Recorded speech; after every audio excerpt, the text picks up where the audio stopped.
Baik, Assalamualaikum warahmatullahi wabarakatuh. Waalaikumsalam. Alhamdulillah, puji syukur kita panjatkan kehadirat Allah Subhanahu wa taala, Tuhan yang Maha Esa. Hari ini, pagi ini kita telah diberi kesehatan dan kesempatan untuk datang ke ruangan ini bersilaturahim, saling mengingat-ingatkan. Mudah-mudahan ini semua dicatat sebagai amal ibadah kita semua. Amin. Salam sejahtera buat kita semua sekali lagi. Terima kasih Pak Kepala, Pak Sestama, Ibu, dan rekan-rekan semuanya. Perkenalkan, nama saya Sulasmo Sudarno, biasa dipanggil Lasmo atau Mas Lasmo. Sebelum saya mulai paparan saya, pertama harus kasih juklak dulu Pak Joko, bahwa saya bukan pustakawan Bapak Ibu, jadi ilmu perpustakaan asli saya nol putul, kata orang Jawa. Maka kesempatan ini sesuatu yang sangat-sangat berharga sekali buat kami. Mudah-mudahan silaturahim hari ini akan menambah wawasan dan mengembangkan apa yang sudah kami kembangkan hari ini dan sebelumnya. Itu dulu yang pertama. Baik, selanjutnya hari ini, pagi ini saya coba diskusi memaparkan sebuah transformasi digital perpustakaan nasional, IPUSNAS sebagai layanan perpustakaan digital berbasis sosial media atau media sosial. IPUSNAS sebenarnya bukan nama yang mati, masih perlu kita putuskan. Mudah-mudahan Pak Kepala hari ini kita bisa putuskan apa namanya, sehingga teman-teman kreatif bisa langsung merubah untuk mengejar tanggal 16 nanti. Sengaja kita ambil kata IPUSNAS karena pendek, nggak panjang, tapi saya yakin masih ada kata-kata atau nama lain yang lebih bagus lagi. Kita perlu sepakati bersama. Selanjutnya, ini sebenarnya mengulang apa yang dipaparkan sama Pak Kepala di DPR, bahwa ada pembukaan undang-undang dan seterusnya. Kita tidak bahas lagi. Kerangka berpikirnya juga saya ngikutin kerangka berpikir yang ada di Perpustakaan Nasional sebagai reposisi mental, perpustakaan sebagai hak masyarakat, asistensi publikasi, dan penjaga atau melestarikan budaya bangsa.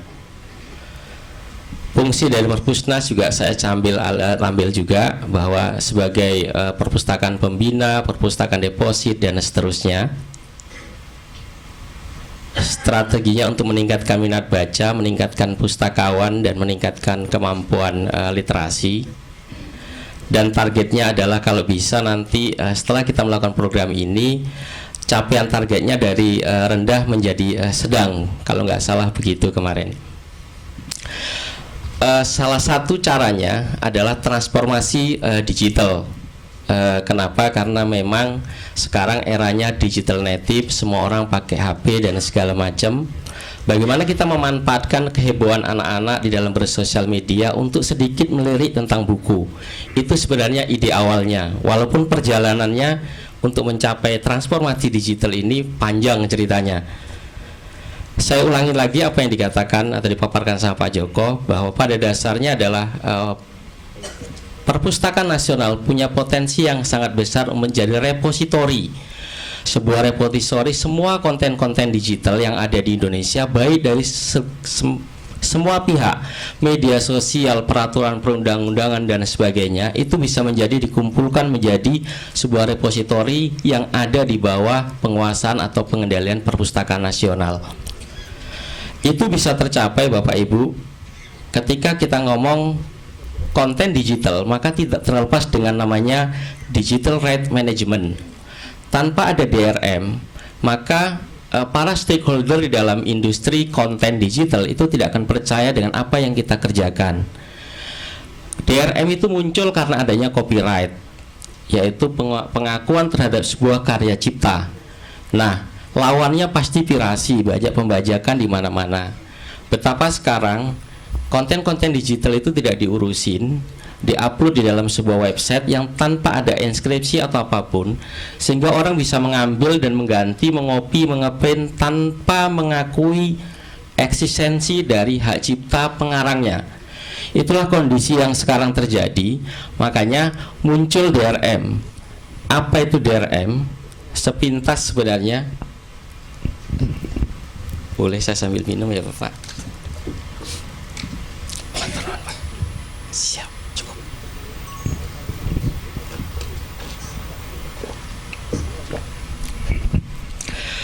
Digital right management sebagai pengertiannya macam-macam. Pada dasarnya adalah bagaimana kita bisa mengatur siapa yang membaca, apa yang dibaca, kapan dibaca, bagaimana cara membacanya, dan berapa banyak bisa dibaca.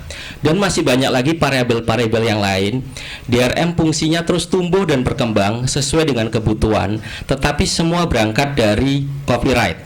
Sepanjang masih ada undang-undang hak cipta, maka DRM terus akan berkembang dan berkembang sesuai dengan kebutuhan dan kondisi yang terjadi. Nah, salah satu cara untuk membuat DRM adalah security. Cuman kadang-kadang dalam pengertiannya DRM seolah-olah kita membatasi, membuat semua tidak bisa. Padahal DRM adalah bagaimana kita memanage sebuah konten digital. Nah, pengembangan dari tadi perpustakaan 2.1.2, 3.0 dan sebagainya memungkinkan kita membuat sebuah reader yang di dalamnya kita tanam untuk security-nya. Security adalah semua konten-konten digital itu kita bisa encrypt dan kita buka kapan, bagaimana caranya dengan cara reader yang kita create. Itulah kurang lebih konsep dasarnya dari 3.0 atau perpustakaan 3.0 itu sendiri. Pendekatannya tetap pendekatan user maunya apa, itu yang akan kita ikutin. Nah, kenapa itu kita perlukan? Tadi juga ada disinggung sama Pak Joko bahwa perkembangan digital itu sangat luar biasa. Ini data awal tahun ini bahwa populasi penduduk Indonesia 259 juta plus minus. Pengguna aktif internet itu 88 juta, which is sekitar berapa? 34-35%. Itu pengguna internet. Pengguna aktif sosial media 79 juta, cukup banyak sekali. Dan yang terhubung dengan handphone seluler itu ada 326 juta. Benar bahwa satu orang punya dua, saya punya dua, tiga sama iPad. Itu semua punya nomor handphone dan itu tersambung, terkoneksi semua satu dengan yang lain. Terus pengguna aktif media di seluler adalah 66 juta. Ini adalah potensi yang sangat besar yang perlu kita manfaatkan untuk sedikit mereka menoleh membaca buku, tidak hanya sekedar bermain game. Karena faktanya adalah memang platform sosial media teraktif itu kita, Indonesia itu nomor 1 untuk Facebook dan nomor 1 untuk Twitter. Tapi kontradiktif sekali ketika kita ngomong pengguna gawai, Bapak, Ibu. Sekolah belum mengakui bahwa tablet atau gawai itu sebagai media untuk belajar. Karena apa? Karena faktornya sangat banyak mempengaruhi negatif. Ini Kompas yang melakukan survei 4 bulan yang lalu. Nah, ketika ditanya kenapa? Karena negatif. Terus boleh nggak mereka bawa? Nggak boleh. Jadi banyak sekali saya, Bapak, dan semuanya merasa hal yang sama.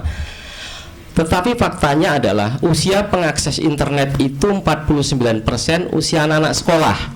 Artinya adalah di belakang kita mereka main internet, Bapak Ibu.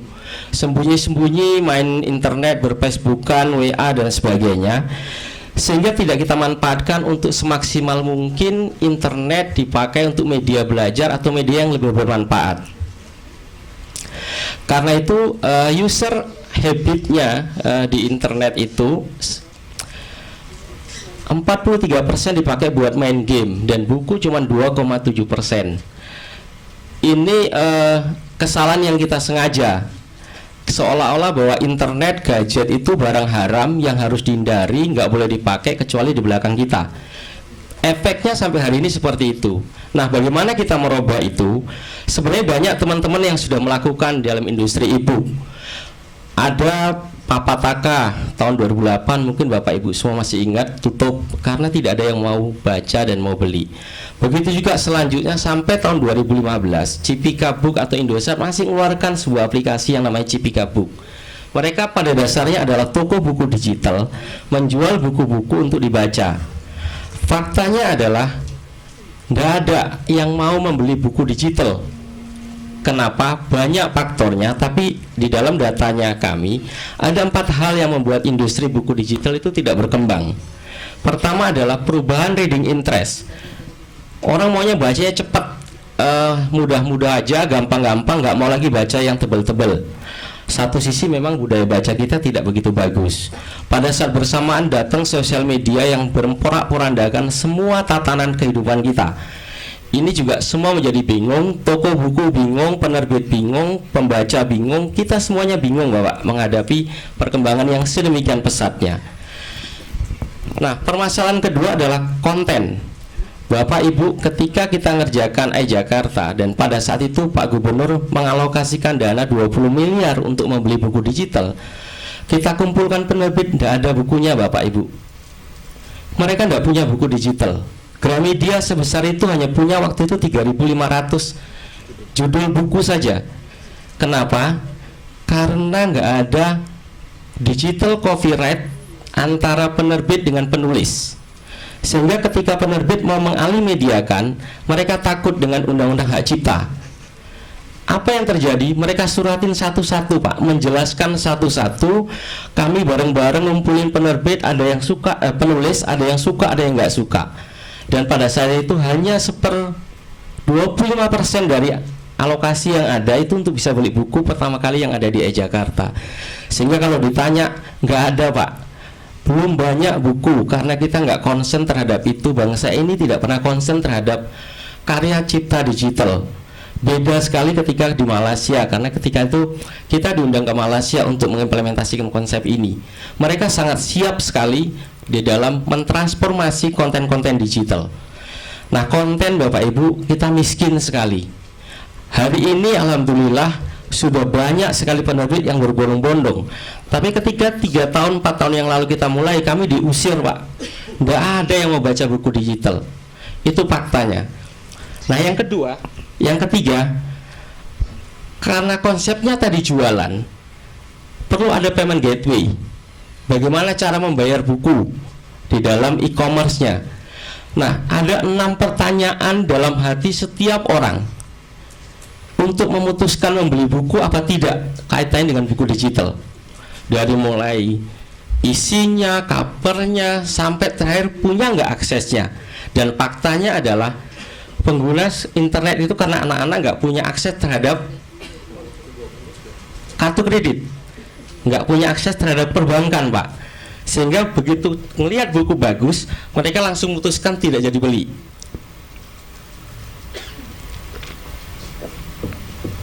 Kami juga masuk dalam mainstream ini di awal-awal, sehingga kita jualan buku tahun pertama omset kami cuma Rp800.000 setahun. Nah, kita buatkan perpustakaan pun nggak ada yang mau baca karena memang kontennya konten tua yang dikasih oleh penerbit, karena mereka nggak percaya nanti kontennya setelah dikasih dibajak, di print dan seterusnya. Panjang ceritanya ketika itu. Sorry, masih ada satu lagi. Nah, yang terakhir adalah aplikasi tadi. Jadi karena aplikasi-aplikasi yang beredar adalah sifatnya aplikasi jualan buku, mereka konsepnya adalah bagaimana menjual buku tanpa melihat user experience-nya. Maunya user itu apa? Pinginnya user bagaimana? Nah, permasalahan kita adalah ketika kita ngomong buku digital Bapak Ibu, itu semuanya ada di dalam internet dan bajakan. Image yang ada di dalam setiap pemikiran orang ketika ngomong e-book adalah gratis. Itu faktanya di dalam data analitiknya Mojo pada saat itu 86% itu mendownload sebuah buku ketika bukunya digratiskan. Ketika suruh bayar hilang semuanya. Nah, karena itulah Bapak Ibu muncul inspirasi bagaimana kalau kemudian kita melibatkan partisipasi publik, semua stakeholder ada di dalam pengembangan ini. Dari mulai government sampai di past manufacturer, karena nggak bisa sendiri-sendiri, ekosistem ini harus didukung oleh semuanya. Dari mulai teknologi provider, penulis, komunitas, payment gateway, telco, dan sebagainya. Alhamdulillah hari ini semuanya sudah kita ajak kerjasama Bapak. Sehingga ketika kita mau melanjutkan ini tinggal bagaimana mekanismenya. Pendekatannya bukan hanya sekedar peraturan, tapi memang ada potensi pasar. Ketika kita ngomong telco, hari ini kita disupport sama Indosat di banyak kota. Kenapa Indosat support? Karena buat Indosat ini adalah sales yang bagus untuk menghabiskan paket datanya orang karena download. Nah, mereka support habis-habisan. Jadi positifnya buat kita adalah kita dipromosikan, Bu, oleh Indosat dan juga oleh telco-telco yang lain. Begitu juga di Pest Manufacture, Pak. Sekarang pabrik ini sudah kebingungan mau jual, Pak, karena tadi populasinya sudah penuh, nunggu ini rusak baru mereka beli. Satu-satunya pasar yang masih seksi buat di Pest Manufacture itu adalah pondok pesantren, karena nggak boleh pegang handphone, Pak Kepala. Jadi mereka buat counter di depan pondok supaya kalau keluar mereka beli device.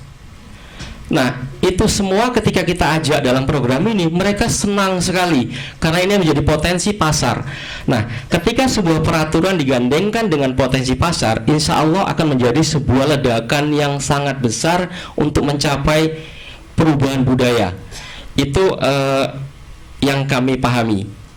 Kemudian konsepnya, karena tadi jualan nggak laku, buat ini nggak laku, maka konsepnya adalah bagaimana kita bisa menyatukan buku, user, dan teknologi dalam sebuah device yang nyaman dan menarik, kemudian bisa dibawa di mana-mana ya, tanpa ada batas ruang dan waktu, tapi tetap bisa menghargai sebuah konsep perpustakaan seperti yang ada fisiknya. Artinya ada keanggotaan, ada jumlah kopi, kalau ini jumlah eksemplar, ada waktu peminjaman, ada jumlah yang bisa dipinjam. Ini sebenarnya algoritma yang mudah dibuat dan bisa berkembang terus sesuai dengan kebutuhannya. Tetapi inilah yang menjadi trustnya atau kepercayaan dari teman-teman penerbit, sehingga bukunya itu bisa dihargai. Kalau satu judul dibeli 10 kopi, maka 10 orang yang bisa pinjam bersamaan, orang ke-11 antri, dan seterusnya. Dengan konsep seperti ini, penerbit dan penulis ngerasa haknya bisa dipenuhi dan masyarakat bisa baca gratis. Ini yang kita implementasikan di iJakarta dan alhamdulillah responnya sangat bagus sekali. Jadi memang konsepnya yang kita implementasikan di sinilah yang menyatukan atau akhirnya bisa meluluhkan hatinya penerbit untuk memberikan konten digitalnya bentuknya master, kalau enggak karena pecah. Jadi itu konten siap di print sehingga mereka bisa melihat dengan cara seperti ini kontennya aman. Kita diaudit terus, Pak, oleh penerbit besar sampai hari ini, kolaborasi dari sisi keamanan dan sebagainya. Begitu ada celah mereka kasih tahu kita dan kita langsung upgrade, kita perbaiki. Kolaborasi yang sangat menarik yang sampai hari ini terus terjadi. Nah, karena itu Bapak Ibu, hari ini kita coba implementasikan atau kita diskusikan, kita tawarkan sebuah platform namanya iPusnas seperti yang saya ungkapkan tadi, yaitu sebuah perpustakaan digital berbasis sosial media. Jadi berbasis sosial media, ketika kita baca buku yang sama kita bisa berdiskusi, berteman dan sebagainya.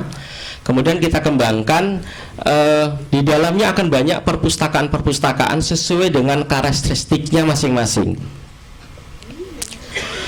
Bisa diakses dengan multi operating system karena memang sekarang user maunya begitu. Ada di iOS, ada di Android, ada di Windows. Juga multi device baik dari smartphone, tablet, desktop, semuanya kita fasilitasi. Dan kita berharap ini semuanya bisa kita launching atau soft launching di tanggal 16 nanti. Fitur utamanya ada koleksi. Jadi ini penting, koleksi itu adalah semua buku yang ada di dalam server atau di dalam perpustakaan yang ada di iPusnas itu akan muncul di dalam halaman pertama koleksi. Dari buku diklik maka akan masuk buku ini akan ada di perpustakaan mana aja. Itu penulisannya salah, mestinya e-pustaka. Jadi akan ada e-pustaka mana aja. E-pustaka itu adalah kumpulan perpustakaan-perpustakaan yang ada yang aktif di dalam aplikasi iPusnas ini sendiri. Terus kemudian ada feed. Feed ini adalah aktivitas user yang ada di dalam iPusnas. User ngapain, pinjem apa, ikut komentari apa, itu semuanya akan ada di dalam feed, layaknya timeline kalau di Facebook. Selanjutnya adalah rak buku. Rak buku ini adalah buku-buku yang kita pinjam. Di sana ada 3 kategori: buku yang sedang kita pinjam, buku yang sudah atau setelah kita pinjam, sama buku yang ingin kita pinjam. Masih terus bisa kita kembangkan kalau dibutuhkan lagi fitur atau kategori-kategori yang lain. Jadi ketika buku itu dipinjam, maka katakan 3 hari dia akan ada di buku yang sedang dipinjam. Ketika sudah selesai hari keempat, dia akan pindah buku yang sudah dipinjam, otomatis tidak bisa lagi dibaca atau dibuka kecuali pinjam kembali. Terus selanjutnya ada reader. Inilah reader untuk membaca. Saat ini baru ada 2 reader yang ada di dalam e-Pusnas. Pertama, reader dengan platform e-book EPUB, dan yang kedua PDF. Perkembangan berikutnya kita bisa tambahin lagi sesuai dengan kebutuhannya. Nah, fungsinya tadi karena ini adalah sebagai sebuah perpustakaan berbasis sosial media, maka pertama adalah public service, memberikan bacaan-bacaan, bahan bacaan yang menarik buat masyarakat. Creative Center ini juga bisa dimanfaatkan untuk mempublikasikan karya-karya, apakah karya internal ataukah juga bisa dipakai buat anak-anak sekolah untuk mempublikasikan dalam rangka mendidik mereka untuk membaca. Pada dasarnya bisa dimanfaatkan untuk membentuk sebuah kreativitas kalau mau dimanfaatkan. Yang ketiga adalah informasi center. Pak Kepala bisa memberikan quote harian, kemudian dikirim kepada seluruh anggota perpustakaan yang pada saat itu bisa membaca sekaligus. Begitu juga dengan cyber society, karena bentuknya adalah sosial media. Ketika kita baca buku, kita bisa membuat sebuah komunitas blogger, komunitas traveling, komunitas macam-macam, akan terbentuk cyber society yang bisa dimanfaatkan untuk mengedukasi, minat baca dan seterusnya.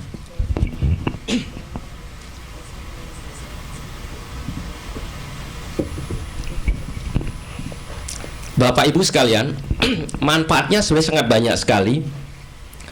Pertama adalah kita memberikan wadah sebagai reading behavior, perubahan yang tadi saya jelaskan. Kemudian memberikan dampak positif dari media sosial. Ya, mereka tetap bisa bersosial media tapi bisa juga membaca buku. Syukur-syukur bisa mengomenin buku, dipublikasikan ke dalam sosial media. Eksis dan narsis di dalam sosial media kita taruh atau letakkan juga di dalam fitur-fitur ini. Kemudian reading interest, harapannya adalah anak-anak juga tertarik membaca, dan alhamdulillah sekarang kalau di Jakarta sangat tertarik. Kemudian green lifestyle ini juga akan mempengaruhi juga karena biaya buku cetak distribusi mahal, hutan sudah habis, mudah-mudahan ini bisa menjadi pengganti. Creative writing sudah saya jelaskan. Nah, government support dalam konteks ini menarik Bapak Ibu. Pengalaman kami 2 bulan ini keliling Indonesia disponsori sama Indosat. Ada yang menarik Pak Kepala, makanya suara saya habis dari hari Sabtu Minggu dari Ikaltim. Kita launching Ikaltim di sana dengan Pak Gubernur. Menariknya begini Pak, ketika semua kota sekarang lagi berbondong-bondong untuk masuk ke dalam era smart city, semua kota sekarang ingin menjadi kota cerdas karena itu menjadi kebijakan nasional. Apa hubungannya kota cerdas dengan perpustakaan? Nah, ternyata tadinya saya juga tidak tahu Pak Joko, tapi setelah kita ketemu ke sana dan lain sebagainya, ternyata smart city, dalam satu komponen smart city adalah smart people.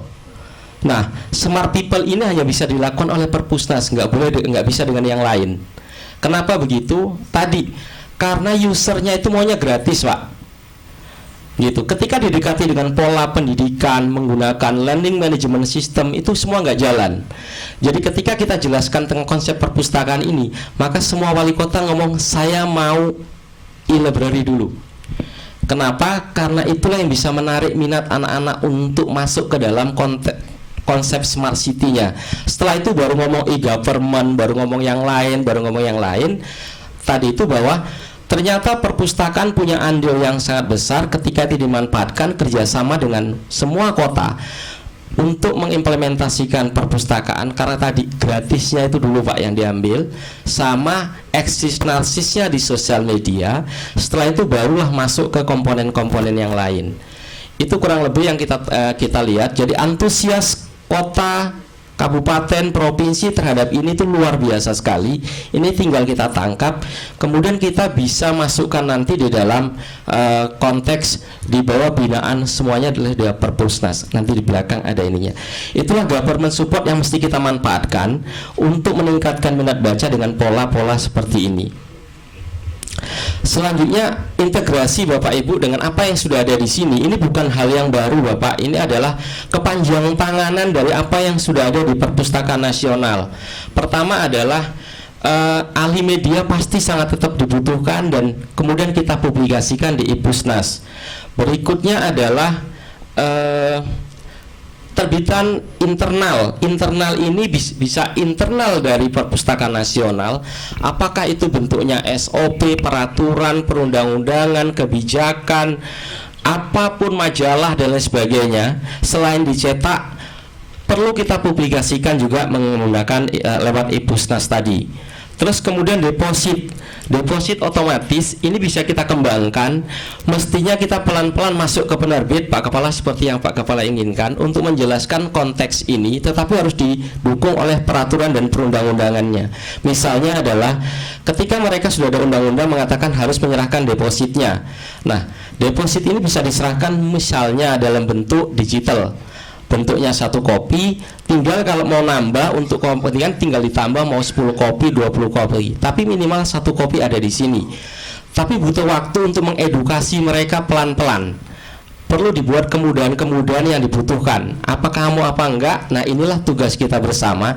Tapi dengan konsep DRM tadi yang kita sudah banyak jalan-jalan atau kerjasama dengan penerbit, mestinya bisa, asal kita bisa meyakinkan mereka balik bahwa 1 kopi tidak lebih atau 2 kopi tidak lebih. Ini yang mesti dibuat dan diedukasi kepada semuanya. Deposit juga bisa kembangkan terus dan menerus, baik untuk peraturan perundangan secara keseluruhan dan sebagainya, baik dari lembaga-lembaga yang lain itu bisa kita kembangkan. Terus kemudian kemudian untuk pengadaan buku-buku populer yang selama ini ada di perpustakaan di dalam penerbit yang diterbitkan oleh penerbit-penerbit. Selanjutnya adalah apa yang sudah dilakukan oleh Indonesian One Search. Untuk yang full text bisa kita publikasikan lewat Ipusnas sepanjang tadi diizinkan oleh semua pemilik perpustakaan. Atau perpustakaan-perpustakaan yang sudah bergabung di Indonesia One Search juga kita buatkan e-pustaka di dalam Perpusnas, sehingga mereka juga punya perpustakaan digital di dalam Ipusnas. Itu juga bisa kita lakukan dan pasti tentunya butuh sosialisasi dan diskusi dengan teman-teman di seluruh Indonesia. Selanjutnya adalah interaksinya adalah dengan kota-kota atau dengan II yang lain. Pada dasarnya ada 3 yang kita maintain, user, content, Ipustaka. Ini semua bisa cross platform sepanjang ada kerjasama. Jadi apa yang aktif di Jakarta, di Kaltim, Pekanbaru, Jogja dan sebagainya, itu juga bisa aktif di dalam Ipusnas nantinya sepanjang ada kerjasama. Semua kemudian kita bisa manage di dalam dashboard analitik yang bisa diikutin. Semua aktivitas user bisa kita ikutin, sehingga siapa yang baca apa, berapa lama bacanya, buku mana yang paling banyak dibaca, buku yang tidak pernah dibaca dan sebagainya, bisa kita monitor lewat dashboard analitik. Kerjasamanya alhamdulillah sudah kita lakukan kemarin MOU. Lingkupnya adalah Aksara Maya akan mengembangkan secara teknologi, aplikasi, service, maintenance dan infrastruktur.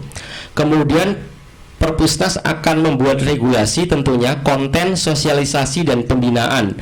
Balik pembinaan penting, sosial penting, dan konten juga bisa konten internal dan juga konten dari eksternal. Pendekatan untuk sosialisasi bisa melakukan online dan offline. Kita cukup banyak pengalaman di sini, nanti kita bisa bertransformasi untuk melakukan di Ipusnas. Selanjutnya kita bisa buat national roadshow berbarengan dengan minat baca atau program-program yang lain. Kemudian kita juga bisa melakukan ekspedisi baca buku bareng, bisa buat perlombaan dan seterusnya. Program-program pengembangan bisa kita lakukan bersama setelah ini, baik melalui sosialisasi, konten, reader yang tadi masih perlu kita kembangkan, kemudian integrasi dengan database yang sudah ada. Single username, sekali daftar bisa masuk ke semua aplikasi yang ada di Perpustakaan Nasional. Semua bisa kita kembangkan secara bersama-sama ke depan. Baik Bapak Ibu, kurang lebih seperti itu. Mohon maaf kalau ada kata-kata yang berkenan. Kalau ada pertanyaan monggo dipersilahkan.